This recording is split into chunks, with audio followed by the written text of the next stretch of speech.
case of Japan, it's not that we don't have money or the ability to solve problems, but it's that there are many systematic political cultural barriers that prevent initiatives from making necessary changes happen. Whether it's a certain law or a group of people in power with interest in the existing system, I think that the root cause of many of our problems is the inability to allow change to happen.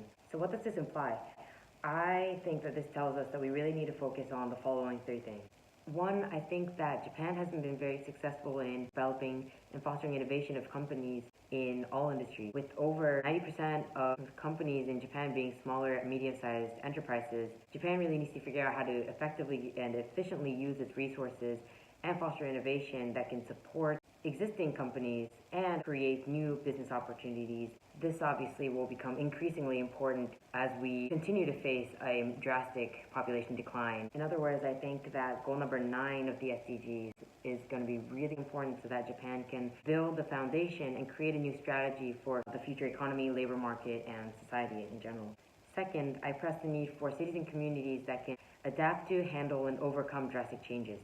For example, Japan is facing major changes in population size, cultural diversity, and environmental conditions that cause natural disasters. I believe that being able to face these changes is not only key for dealing with issues regarding economic stability and environmental sustainability, but also important for when we face cultural barriers in a diversifying world. We should be planning and designing cities for the life of individuals and upcoming generations. Hence, disaster risk reduction, inclusivity, and urban sustainability needs to be prioritized. Let's not forget that over 60% of our population live in rural regions, of which governments are lacking funds and human resources to maintain cities and communities, let alone improve them. We can no longer just depend on government to better our human settlements.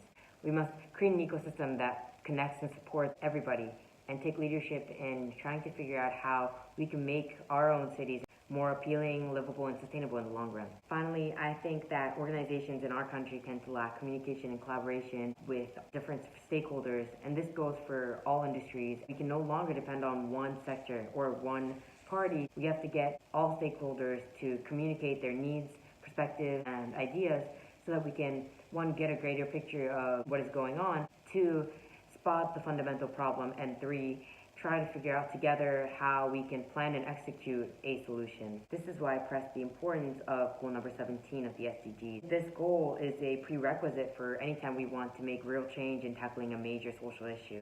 This is why, although all of the SDGs are important, why I believe number 9, 11, and 17 are especially important for Japan's development. They're especially important in that they are key in tackling the other SDGs as well. Thank you for listening.